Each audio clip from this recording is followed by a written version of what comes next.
Um, I'm Bria. I'm located in Portland, Oregon, the United States, on Multnomah and Clackamas land. And I have an unschooling kid upstairs. Sometimes goes to like a self-directed education school. Sometimes is home with me. I was unschooled growing up. My grandfather gave my dad the book Summerhill when my dad was a teenager. And then my grandfather also met A.S. Neal. Unfortunately, my dad had to go to school despite all of those ideas from my grandfather. But then when we came along, we didn't have to go to school. So we were unschooled my whole life. Yeah, and now I work in self-directed education, doing flying squads, working for the Alliance for Self-Directed Education, hanging out with my son, lots of different ways I'm involved in this, but flying squads is like my passion and my love, and I'm super excited to be sharing it with you all. I will stop there and let Alex introduce himself. Okay, hi, I'm Alex Khost. I am on stolen Lenape land in what is better known as Brooklyn, New York. I run a flying squad that is, I've been running flying squads for 4 years. I'm also the editor-in-chief of Tipping Points, which is the online magazine and book publishing company for the Alliance for Self-Directed Education, which is where I know Bria from originally. And I am the father of 3 children who are currently unschooling, but have been in a democratic free school, an agile learning center, a couple of other, well, one other unschooling center, and so on and so forth. So should I just jump into we were going to start with the history of how this all started, because I think that it's pertinent to understanding why flying squads are, I think Bria and I are both assuming that you are here understanding what self-directed education or youth liberation is, and that you're and so we want to dive right into what are the differences between flying squads and other types of self-directed education. And so that kind of starts with the history, which is about 10 years ago, I was running summer camps in a self-directed educational model. And I was getting all of these conventional schooling parents signing up for the summer camps that I was running, and then signing up their kids again and giving us rave reviews and loving it. But during the school year, they were the same parents that were like, oh, you're crazy. Why would you send your kids to that weird school? And so I was trying to understand why. And it occurred to me that to those parents, this wasn't education. This was play. It was summertime. It was free time. And I realized that the opportunity to give children some freedom, some time, there were more opportunities if I did so in the guise of play than if I did so calling it school or education or learning. And so that led me to co-found a junk playground, or what's sometimes called an adventure playground, here in New York City, called Play:(Ground NYC, which is a fenced-in area where there's junk and loose parts and free materials for children to do with as they please. Adults aren't essentially let into the area except for the staff that work there, called play workers. And I ran that for a bunch of years, and I forget what the numbers are. I think it's like 10,000 kids a year now go to that playground. And so thousands and thousands and thousands of kids more are getting maybe only a little bit of an opportunity, but some opportunity, and parents are witnessing their kids in that type of liberated space. And I thought that that was really powerful. But the part of it that frustrated me was that it was a fenced-in area. So, hey, kids, you're liberated here, and out here is the rest of society. And so I looked into creating a junk playground that didn't have fences. And I thought about that. And so the first thing that I tried doing was creating a program where I tried helping kids get lost in New York City, where I'd just take them to a part of New York and be like, good luck, and let them go. And I realized that was still very top down. It was still me giving them something to do and requiring them to do something. And that led to the first flying squad ever. And essentially the basic notion of flying squads is meet a group of young people in a public space and say, what would you like to do? And that's kind of how it starts. And so that's a real simple history, but I guess I just want to emphasize that the realization for me that this isn't about school, and this isn't about education. This is about childhood, and this is about youth rights. And flying squads really take that and really focus on the idea of taking young people during school hours and going out into public space and doing things with them is a form of activism of youth rights. And that's how we perceive it. So I'm gonna start clicking through some of the slides here. It's just photos of the different flying squads. It's admittedly a lot of mine and Bria's flying squads, but and the other thing I want to say is, as this has grown, Bria started the second flying squad, and now there's roughly about 10 other flying squads in the United States and one in Canada. So we have some photos, so I thought I would just sort of scroll through them. So Bria, do you want to move on to the next part? Yes, and I will disclaimer that something loud is happening outside. So if you hear big bangs, it's probably construction. Sorry, y'all. Yeah, and I'll admit also that despite Alex telling me all these things that Flying Squad did and all these things that Flying Squad is about, I don't think I really grasped how it felt and how much of a youth rights movement it really is to be in a city with kids during school hours in public places. And I didn't realize until I was doing it. For me, it felt like super low barrier to start something. You know, you don't have to have these buildings and these registrations and all the legal paperwork, at least here in the US. Financially, it was just like so easy to start. So that's kind of the idea I took and ran with.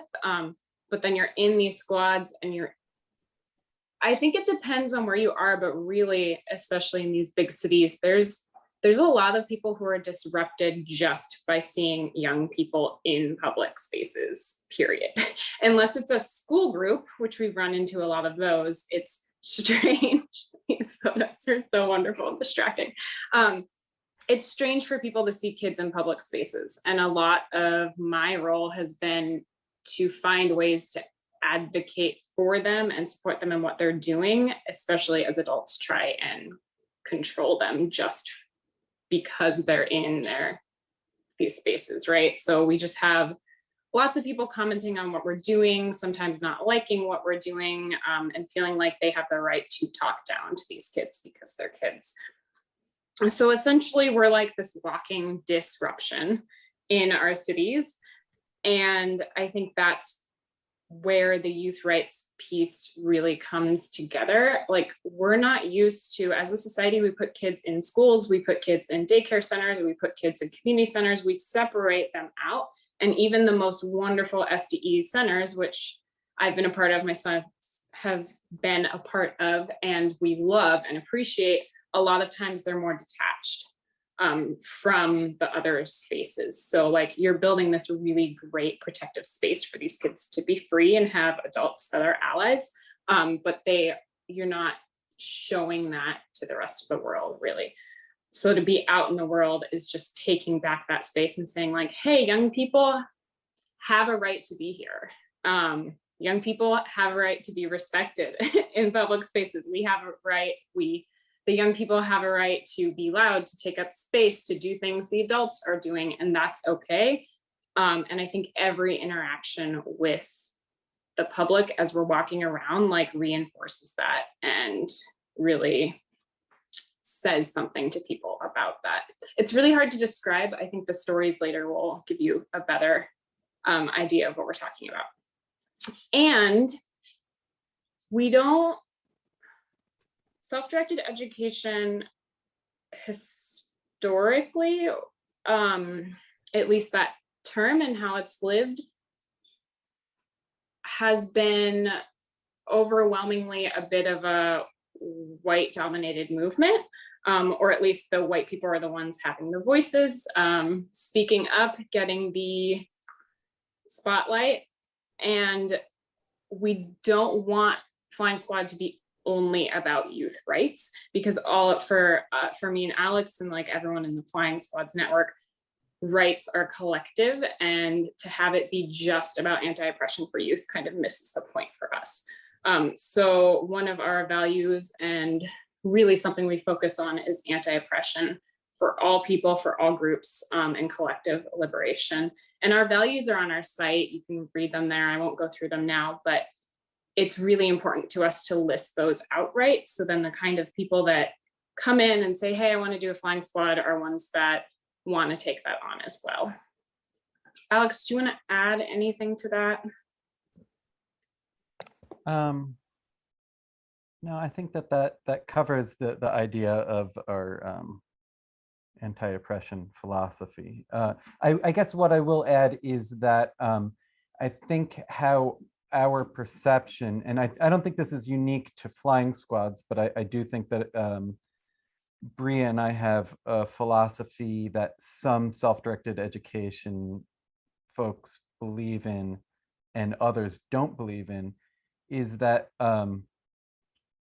especially I'll speak for myself as a white middle-class man from the United States of America, I hold a level of privilege, and I do believe that if I'm not actively working against that privilege, that's a bigoted, racist act, and that is true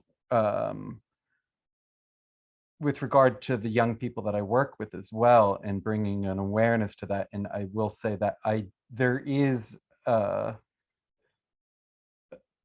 intention as far as anti-oppression goes in the work that I do with young people.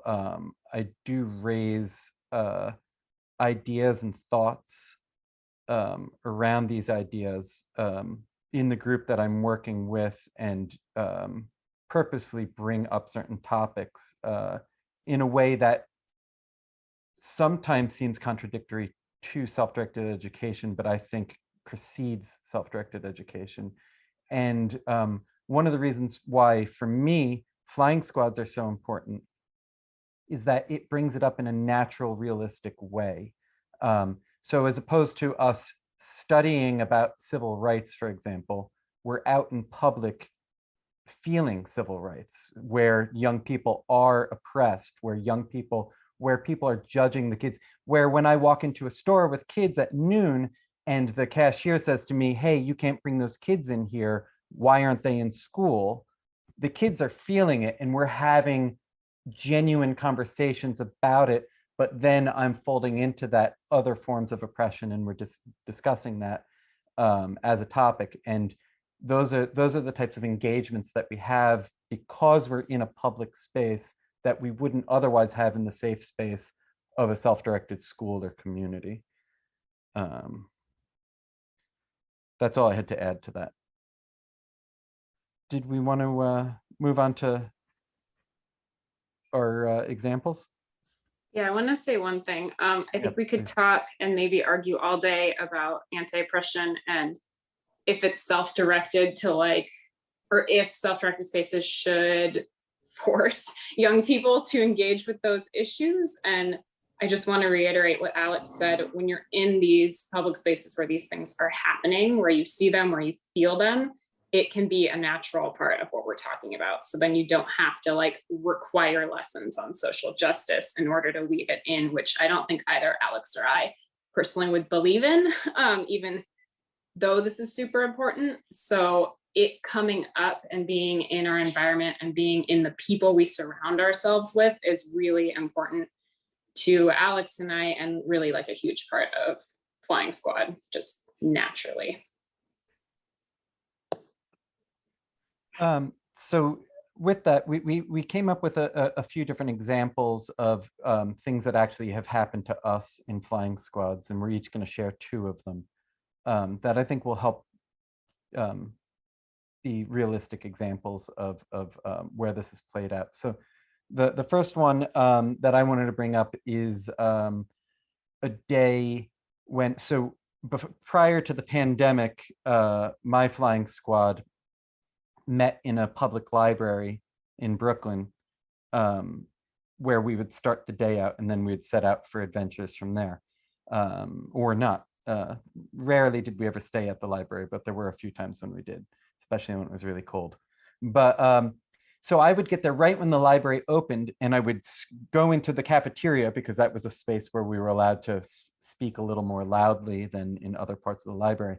And I would pull together a few tables and a whole bunch of chairs and kind of put bags out to sort of reserve the space, because it was a very popular, I guess it is a popular library, but it's not as open to the public due to COVID at the moment. So that we'd have enough seats for all of our group. And so one day, there's maybe 3 kids had strolled in the door and we were waiting for everybody else. And an unhoused person, or what seemingly was an unhoused person, came down and sat in one of the empty seats at our table, and was sort of muttering to himself, sort of engaging with us, was asking us questions about if we knew where they could get a shower, and that they were hungry, and just kind of talking about their life a little bit.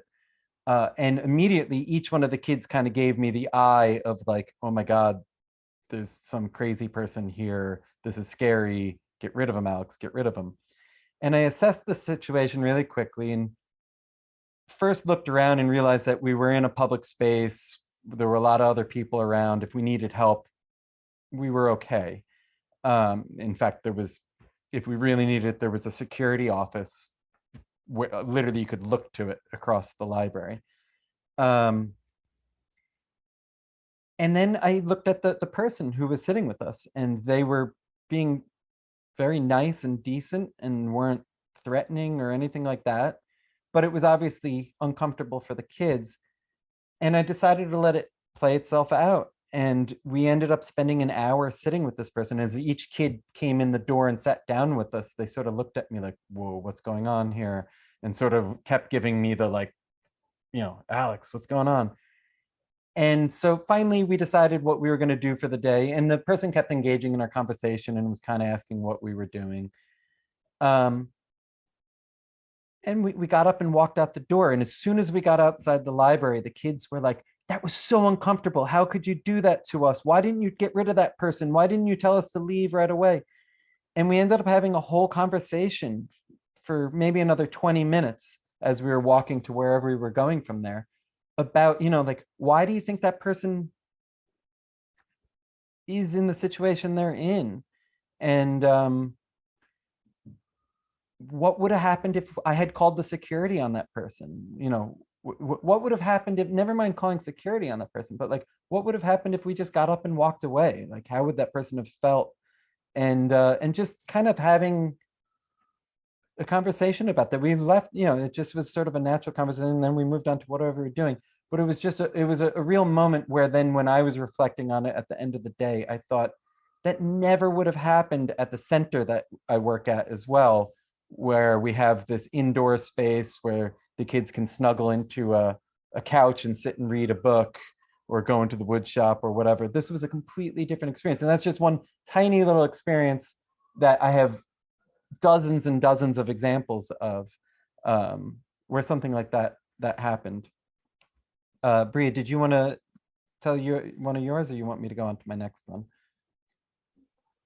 I'll jump in. Okay. As I'm listening, I'm just realizing that the issues we encounter are very different and very much the same. And like, as we're walking around, Portland is filled with houseless people, especially since the pandemic. It's like overwhelming. You can't not see it. So as we're walking around, even if it isn't a big moment or we're not like directly engaging with these people, we just see things in the city, and what we're having are conversations about issues. Like, it feels like I have people ask me all the time, how do you bring up social justice issues with kids? Like, how do you weave that in without making it a lesson or forcing it? And it's just constant in flying squads. And it's important to these people, these young people, and it impacts them. It's not like it's just coming from me. So I just always marvel at like how easy I feel, natural I feel like it is for these things to come up, but like so many people struggle to bring them up. Yeah, so there is this statue that is very pro-capitalism. Literally, it's called the capitalism statue over by the mall in the middle of Portland. And I won't share my feelings about capitalism, but that is one thing. I'm sure you can all guess. That's one thing the squad noticed once when we were outside, and they have like these quotes. Hey, Sabrina, just seeing your face. They have these quotes all over this like very tall statue, right? Like huge, massive statue outside the mall that are just all about how money makes the world go round, like all these positive things about money and people who are rich and all of this stuff. And the kids decided they wanted to vandalize it or deface the statue. And we don't really engage in that kind of illegal activity. So by vandalize, they meant like put their artwork all over it. So the next, like 3 weeks later, we decide we're going to the statue. We bring sticky notes, pen and paper, like markers, pencils, all these things. And I think there's pictures of it in here somewhere. But they start, okay, they start writing things for the statue. And in my mind, I'm like, they're going to write things about mutual aid, about taking care of one another, about anti-capitalism thing. No, they drew pictures of like gay rainbow frogs, pride flags, like all these things about LGBTQIA plus issues, because that's like my squad is overwhelmingly LGBTQIA plus, and that's was on their mind. It was also Pride Month. So instead of like putting all these anti-capitalist notes on this capitalism statue, which is what I envisioned because they chose that statue, they're putting all these like gay pride, gay rights notes all over the statue. And it's always things that happen in squad are always like so wonderful, but so unexpected. Like I had one notion of what kind of social justice thing we were going to take on that day, and it went a completely different direction. And I also marvel at, I think the Gen Z especially, or at least the ones I work with, have this way of like making art for protest. So like a lot of people want to rip down things or destroy them, which is also great. I think it's a form of protest. But they want to like cover them in art that reflects their identity. And that's really what we did that day, is covered that statue in art that reflected our identity. And the whole time we're out there, I'm watching really carefully. People keep giving us the side eye, trying to see what we're doing. I'm trying to figure out if sticky notes is like illegal vandalism, which apparently it isn't.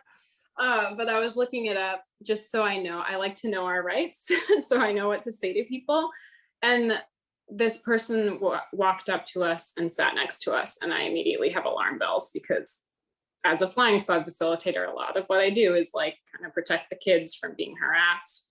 But they just started engaging, and they were like, can I write on the sticky notes too? And they were like making comments on what the kids were drawing, what they were doing, and asking us what we were about. And it was just this really like positive experience with the community when I expected it to be a negative experience.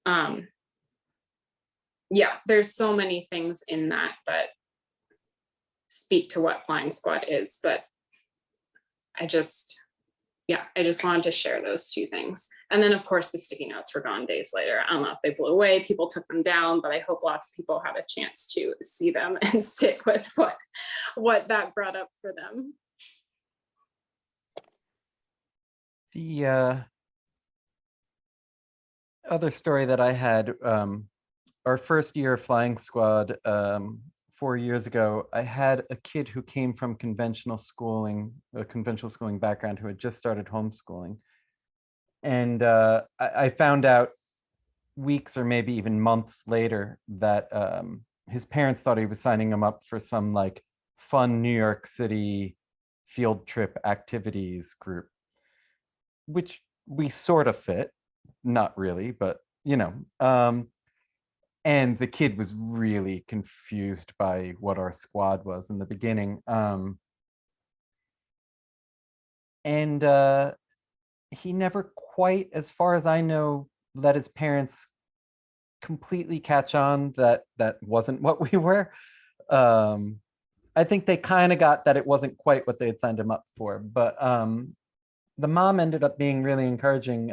In fact, the family ended up helping us considerably, even financially, at one point in time, as they had the means to do so.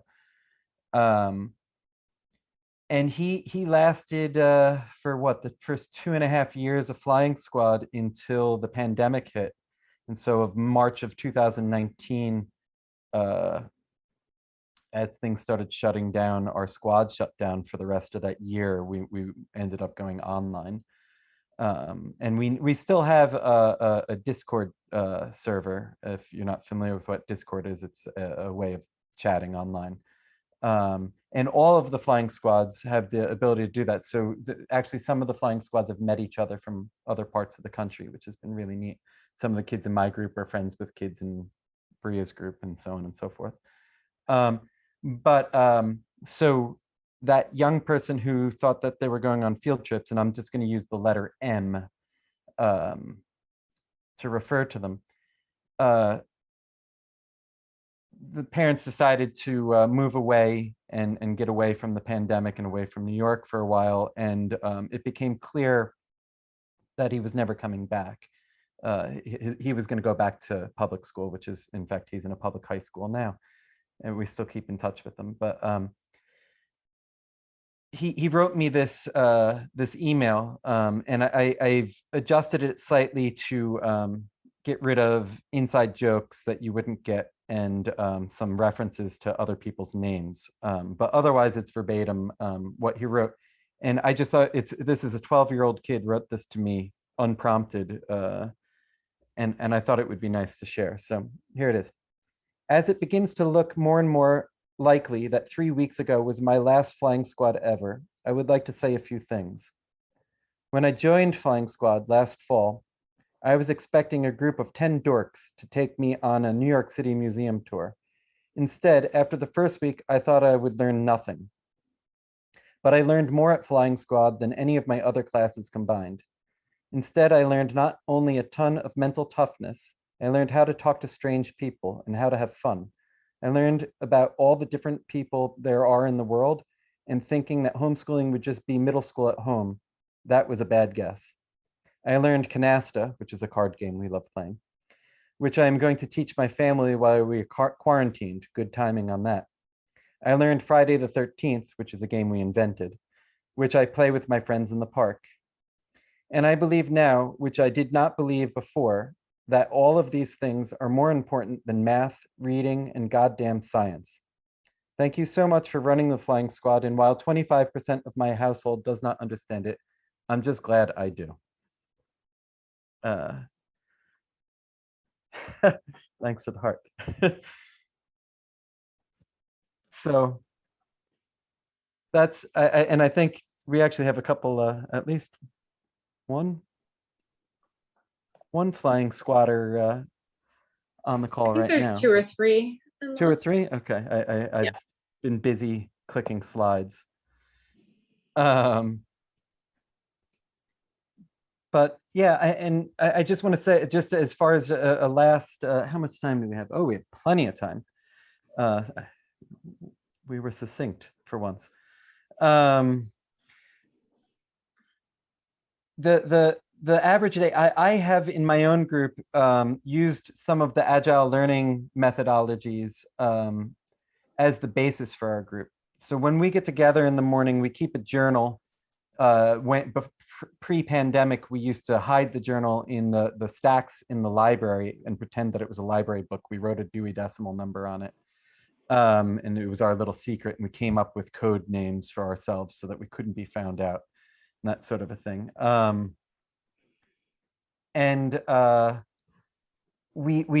The idea was that we would write a little bit of a reflection of the week before, although it's mostly become us being silly and writing other things. And then we kind of have like a little bit of a Kanban board, if you're familiar with Agile, or just sort of a, what do you want to do today? What do you want to do today? What do you want to do today? And then sort of come up with a general consensus. Where we list this out in our journal, and then we set off for our adventures for the day. And it's never, ever, ever the day that I was thinking we were going to have. It's pretty remarkable. And we do all sorts of things, from sort of more classical field trippy sorts of things like going into a museum, although that's rare for us, to just going to a playground or a park, to playing scavenger hunt and Target, to like making signs and putting them up all over the place, similar to the example Bria gave of her group, to building forts in the woods that then the Parks Department take down, to we've invented so many games. Some of it we've actually sold a game. We have a game that others on this call have been playing. And I'd say that the main difference for me that I just want to end with, as far as my thoughts on this goes before we take questions, is in this group, unlike in a self-directed center or a self-directed school, if the group is doing, or if the groups of people are doing things that you're not interested in a center or school, you can kind of go off and do your own thing. You can go into the library and read a book. You can go into the wood shop and make something. You can cook. You can do whatever you want to do. And on flying squads, you can't do that.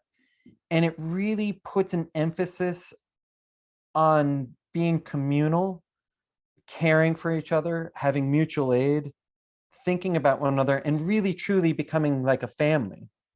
And it really puts an emphasis on freedom, but freedom of care and mutual aid and thinking of each other, rather than autonomy.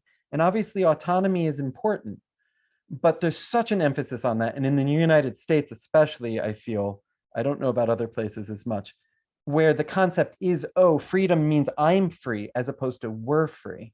And flying squads naturally make more of that, we're free, we're here together, we're doing it together, and we have to figure out how to enjoy this time together. And to me, even if you're working at a center or something like that, whether you run a flying squad or not, finding instances where you can emphasize that group collective together is so important and should be emphasized as much as autonomy, if not more. So that's how I'll leave it with mine. I don't know if you wanted to add anything to that. I just want to say, because I think this is the risk of so many like self-directed education or unschooling talks or blogs or whatever. And I don't think Alex and I meant to do this, but like we were talking about this the other day, I think 90% of our time is spent hanging out. Like we sit at the park and we hang out, we walk around the city and we hang out. Like not every moment is like advocacy or social justice or like perfect conversations or whatever it is. We're sharing moments that had an impact and that were really strong for us, and that do happen all the time, but like they happen all the time because 90% of our time is just hanging out. So if you start a squad with the idea, or if you think squads are like, they're going to do all these cool things every second of every squad, like, no, those things only come up because we're free to like be ourselves and do what we want and do what looks like nothing all day long. And that's part of the beauty too. So I just don't want to misrepresent and be like, every part of squad is some beautiful, perfect moment or some advocacy thing. It's not, it's us being people together all the time. That's the baseline of what squad is, I think. Oh, there's the capitalism statue. I think there's one more of it in here. I'll just click through there.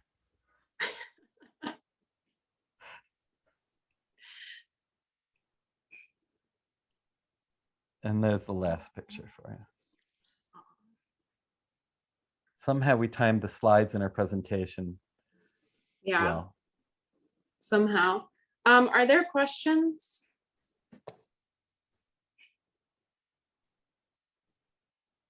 Is it okay to just jump in?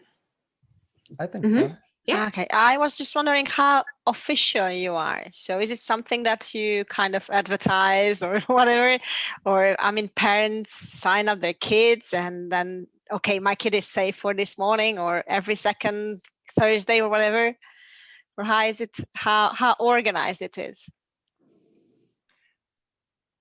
I'll say the flying squads, as in the multiple groups of us in different locations, are a collective. We very intentionally did not become a legal entity. We're not a nonprofit. We're not a company. We don't get any money from other people starting a flying squad. There's no, in fact, there are people who kind of have run sort of flying squads and have kind of called themselves that. And some of them, we offer some different tools.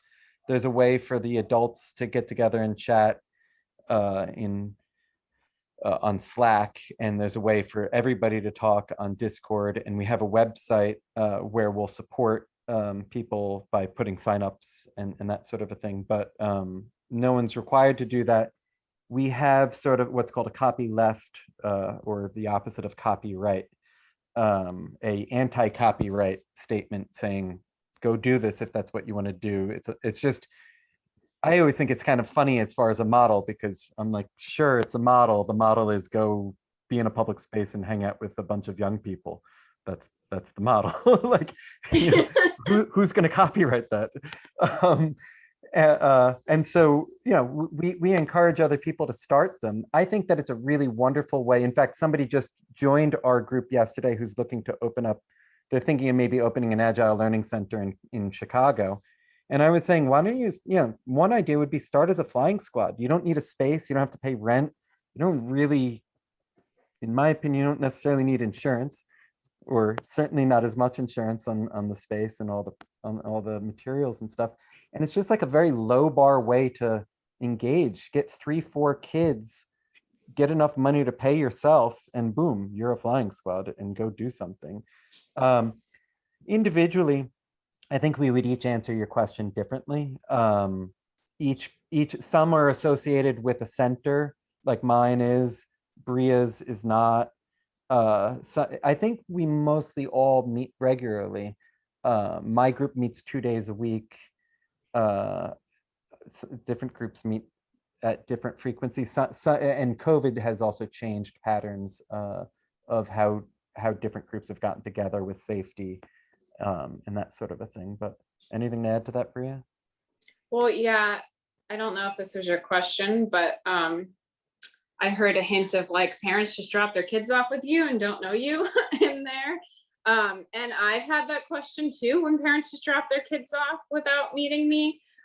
I think things like knowing other people in the community who know you, like there's unschooling groups where people know each other, have somehow, for some reason, having the network site, I think makes people feel like you're a bit more official because you're a part of something, other people know you. And yeah, a lot of parents are like, yep, I'll drop my kid off with you, great.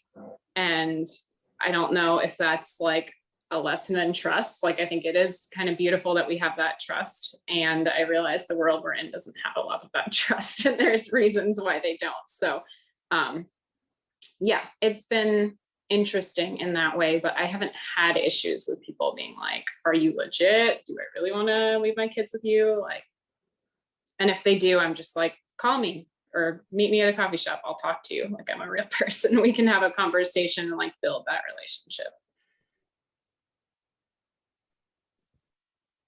Other questions? Or the other people who are involved in flying squads, young or old? Anyone have something they want to add? No pressure. I'm kind of curious about if you can expand a little bit, and I might have missed it in the beginning. I was a little late. The role of the adult and how removed are you from what is transpiring, or how, kind of, how do you integrate or not integrate?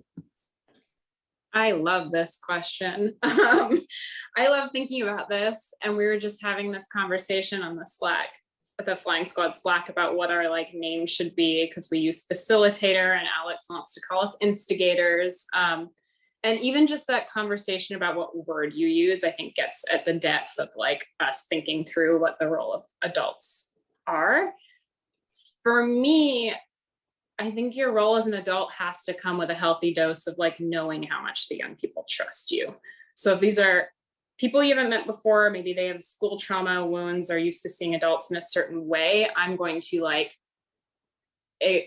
exert my opinions less, and do a lot of like, no, this is up to you. No, remember, it's like you all are going to make this decision together. You don't have to convince me. Like say those things over and over again, until they really trust, and like live those things too until they trust me more and get that like actually we do care about your real autonomy. We're not just pretending, because some adults do just pretend. Once I know them, I'm definitely, and I think this is true for Alex too, like more assertive, more real with them, more willing to be like, I don't want to do that today.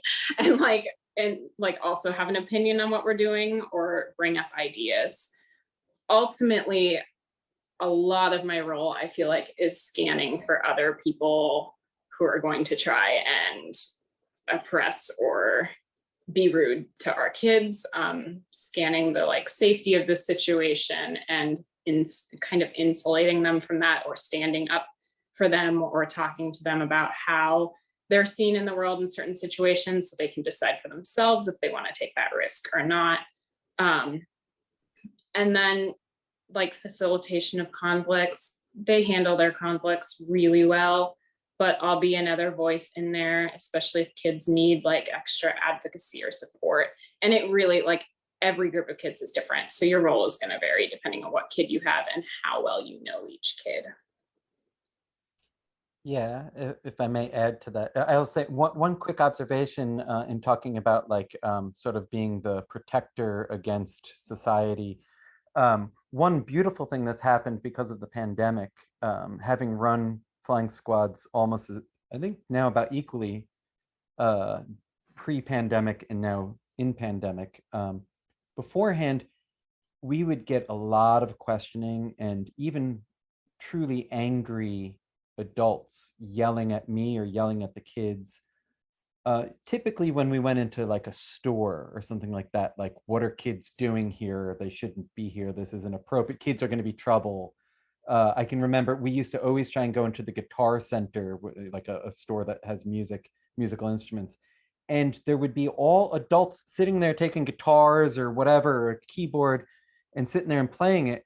And a lot of the kids that I work with are musicians, and they would take a guitar off the wall and very respectfully, the same way as adults, be sitting there strumming or whatever. And we'd literally have people come over, the people who work there come over and be like, what are you doing? Put that back, get out of here.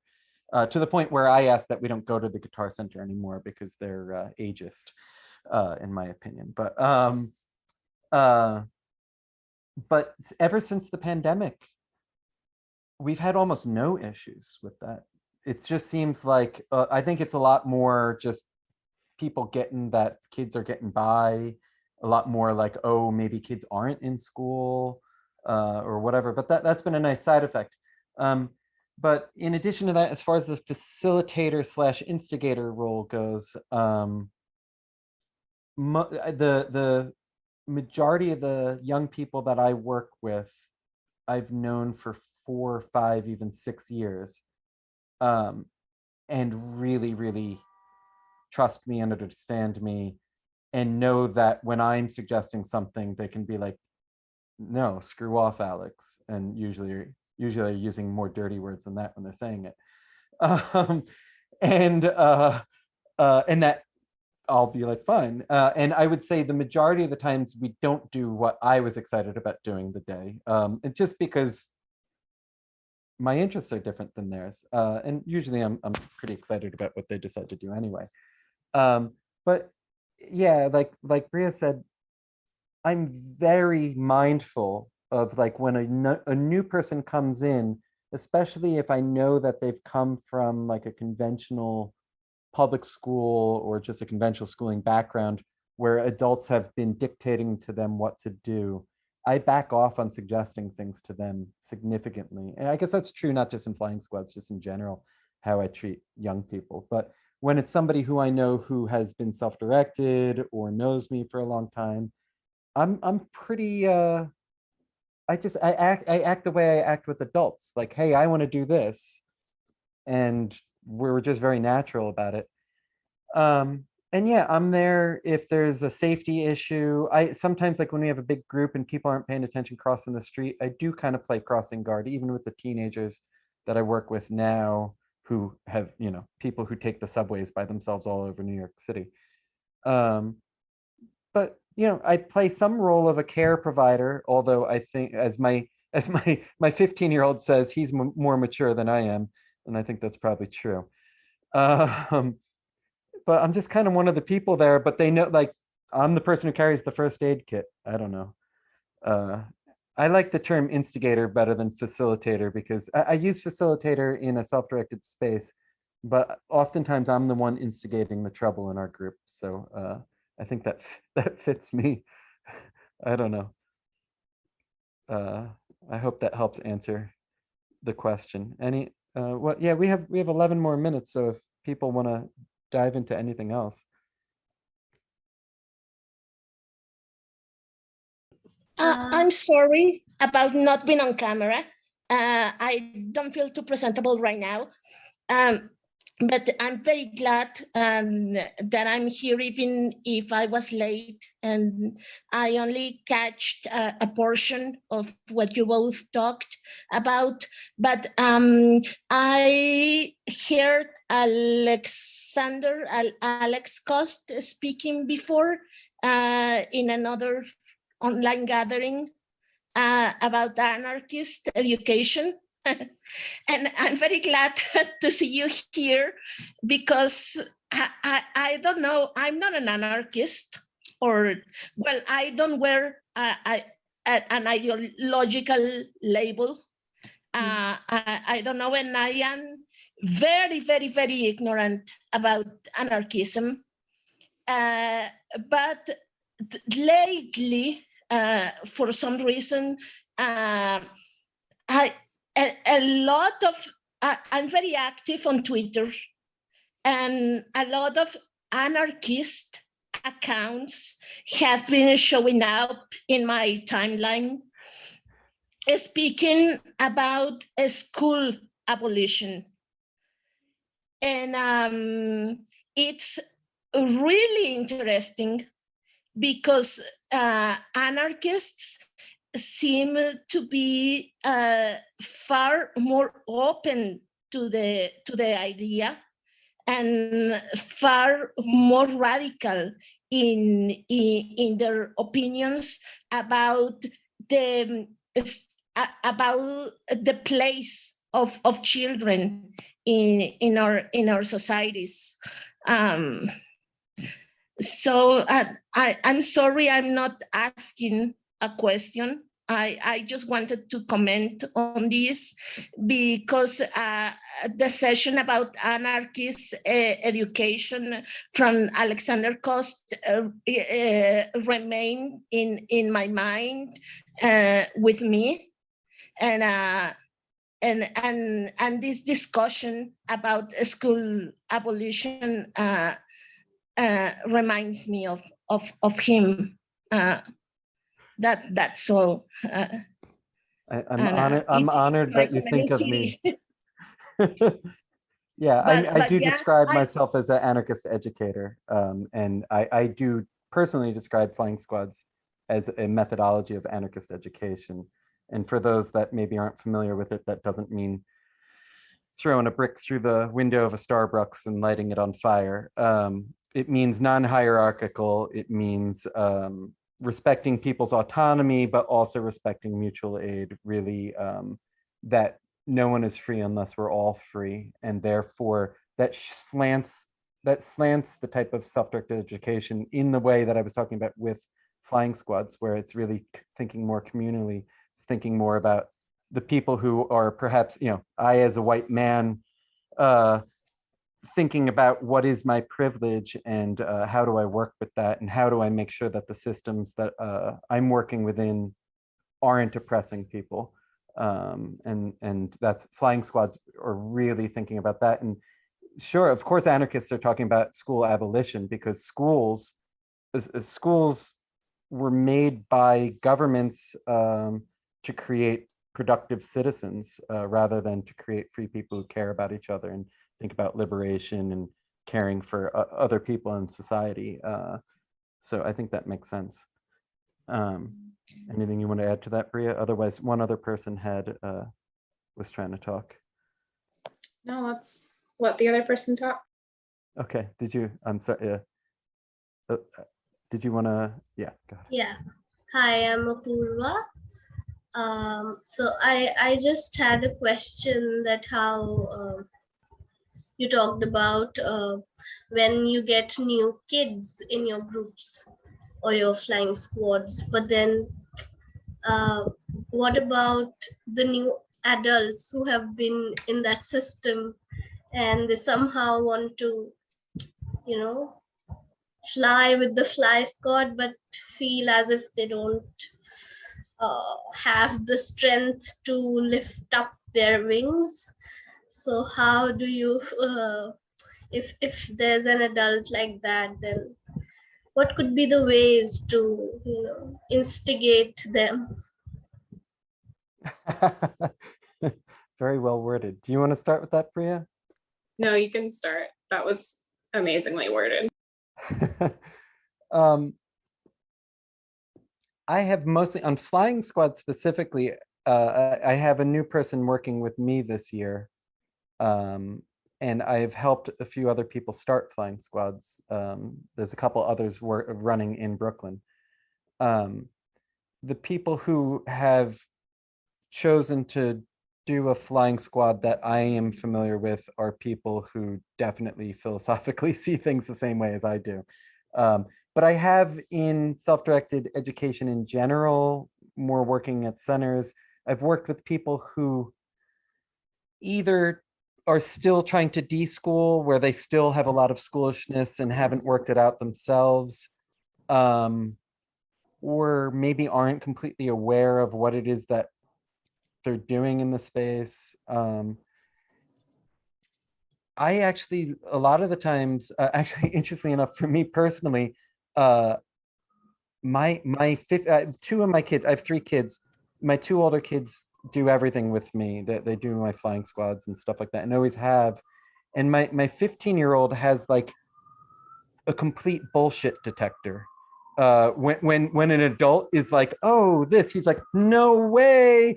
And oftentimes I try and let the young people be the ones calling it out. And they definitely, sorry about the sirens. They definitely call it out on me as well as the other adults. But if someone doesn't, I just gently talk to the adults about like, oh, look what you're doing here with that sort of a thing. And I find most people are receptive with that. But I would say I haven't seen any differences in treating that with adults in a flying squad versus any sort of self-directed environment. The adults kind of have a similar struggle with their own schoolishness. Yeah, I also wouldn't, and I don't know if your question was like about parents or people starting squads, but like I wouldn't recommend anyone who is just starting an SDE start a flying squad, at least alone.